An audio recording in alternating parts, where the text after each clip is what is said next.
And what I'm trying to explain to you is that to remain consistent, we have to accept that this concept of having a leap of faith based upon good reasons or reasoned arguments, and we could argue evidences, is required. Otherwise, you become hyperskeptic, and you lose the grasp of reality on all things. You understand my point? Yeah. So there's a degree of leap of faith that I need to do to know that Australia exists. Yes. Okay. Or that your parents are your parents. Yeah. Or that that jumper looks good on you, or it's going to keep you warm. Yeah. There's always an element of leap of faith, right? Yeah. Of course. No, of course there is. Right. Yeah. So the point I'm trying to make to you is that having to have that element of leap of faith does not falsify or strengthen something necessarily. Necessarily, yeah. Right. Depending on. Of course, Depending depending on what we're upon the talking reasons and the evidences that are provided, and how much of a leap of faith that you need to do. You agree, yes? Okay, so It's the extent of it. So because what he's trying to make was, he was trying actually, because I'm glad you criticised his hyperspecticism, because he was actually trying to make the point that often in these discussions, the hyperspecticism comes from the other side, and he was demonstrating that. No, I know, he was demonstrating that. So basically what I'm trying to establish here is that people tend to use a different standard when it comes to religion, which I feel is unfair. So where for you is the leap of faith for Islam, for example? Where is it? For Islam? Yeah. Is it most foundationally, is it like the existence of God, or is it in Arab? The Quran came from God. The Quran came from God. That's what I would say. So you accept that God exists? No. I'm saying that specifically in Islam, I don't accept that God exists in general. So because the Quran coming from God presupposes that God exists. Yes, of course. So the more foundational. But I'm saying, So, but my belief, I don't believe in God in the first place. Then if I was to be invited into Islam, my problem would be firstly with the Quran, and then secondly with the Hadiths. Okay. But all that's built on the foundation of whether or not God exists. Yeah. Because if God doesn't exist, then it. No, then it doesn't. But let's say I'm an atheist, and I'm being given Dawah. You are an atheist. Yeah. But let's say Would you say you're a hard atheist or you're an agnostic atheist? I'm questioning. But for me, it's like in the Stanford Encyclopedia of Philosophy, the definition of atheism has become something that's not exactly negating theism, is that it doesn't matter. Is that it's not necessarily you're anti-theist, although the word atheist suppose that. It's the idea that you don't believe that it's necessity. So you don't believe it's value. So even if it exists, it's not valuable? Yeah, that's it, basically. Even if it exists, it's not valuable? That's the definition Really? of atheism. So if it's that, it's not necessarily connected to what's going on now. Really? Is that what they say? That's interesting. I've never heard It's a new one, What's the difference between deist and an atheist? Theist is someone that Deist. Deist. Because deists are people who believe that God exists, Yeah. but non-intervening doesn't matter. Yeah. So it's going more towards deism, but in the sense that it's the definition is meaningless. So the idea of God is meaningless. It's the very existence of Him has no meaning to us now. With deism, it's more kind of like it does have a meaning. So how did you arrive? Do you accept? Is that your position? I don't want to talk about. Yeah. So That's my you're position. saying it's irrelevant whether God exists or not. Yeah. How did you arrive at that conclusion? By thinking, by So rationalizing it. Take me through your thought process. So what I'm saying is make the case for that position. make the case for that position. Yeah. I mean, for me, I've not had any convincing evidence for myself that God exists, and that's not been proposed to me. That's not been argued to me in a way that works well in my mind. And then subsequently, I go to philosophy to tend to questions of morality, of metaphysics, of the same questions that religion answers, but without there being a God. Because the only difference between religion and philosophy is that God exists. Religion is a form of philosophy. in a way. So, I mean, I don't agree with Islam is the cult of Shaitan, the devil. Islam is the cult of Shaitan. So what I would suggest is, if you, I have to gather my thoughts now. It's like a tsunami just went. So.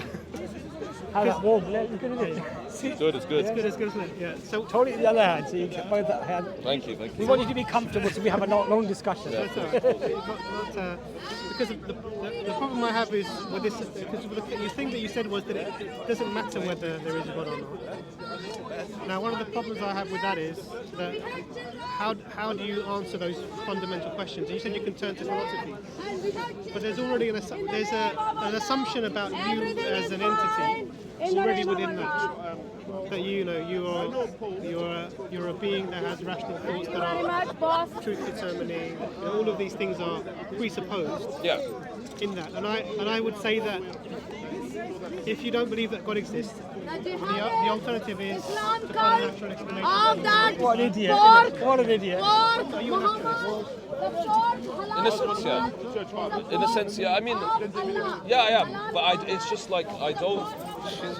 When I think, about philosophy, I don't really ponder these questions. So naturalism, I think it's a more effective explanation for reality.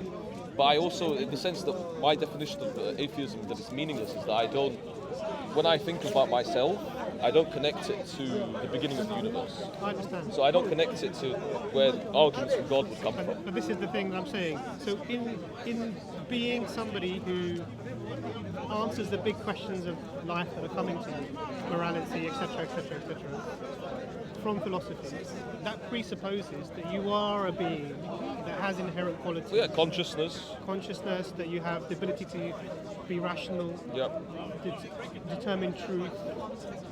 And so that in itself is something that would require some sort of basis for you to assume these things. Yeah, of course. So as a naturalist then, if you don't accept the existence of the supernatural, what are your explanations for, even because you have to, if I'm going to stand on a foundation and then say, look, I can use my thoughts to come to truth and to come to an understanding of these big questions, the life and why we're here, purpose, etc., meaning, value, all of these things. The point here is on what basis are you saying that you can do that? How can you rely on those faculties to be sufficient to explain, not explain is the wrong term, to be sufficient to be able to give you confidence in your ability to arrive at the correct Move away from the cameras, please. I think there's a difference then. So I have these qualities now, but you're asking me where I got these qualities, or I agree that you have these qualities. Yeah. No problem. I don't say that you don't have them. What I'm asking you is your explanation for these qualities. Why they came about. How you have them from a naturalist paradigm. Obviously, I mean, I would argue evolution. How does that answer the question? I mean, evolution in the sense that we evolved from initially chimpanzees. We came from them, and a lot of people don't know enough about the brain to explain consciousness, to explain what is consciousness. I don't know. Neuroscientists, they still don't know. But this is where the question of leap of faith comes in, because then it's about having a question mark about the question. So you do have leaps of faith then? Yeah, we do. So just to clarify, I'm saying with consciousness, we don't know where consciousness comes from, and I don't know. Sure. Can something that doesn't have a quality give rise to this equality? What do you mean? Can something that's not sweet give rise to something that is sweet? No. So can matter and energy that doesn't possess consciousness give rise to consciousness? We don't know. We don't know exactly where consciousness You comes knew about the sugar very quickly. Yeah. Sugar is a very different question. But the question... I know the question, the principle is quite straightforward. Yeah. But something that doesn't possess the quality, I would say even the potential, can it then give rise to that thing? These things can arise over time. Our world didn't come about in one day. Of course, we believe that, we accept that. And this is the same thing with humans. So therefore you're saying that something that doesn't possess a quality can give rise to that quality as long as you have time. Yeah, time. Yeah. I would say so. You would say so, yeah? So something that doesn't have sweetness can give rise to Sweetness. But sweetness is a different discussion. Sweetness is a lot more. It's a lot less complicated than I consciousness. understand, but we're applying a principle. No, yeah, we're applying the principle, but using it in a not in the same way as it. Like, we don't know where consciousness comes from. We don't know. Would you say consciousness is a lot more complex than sugar Yeah. molecules?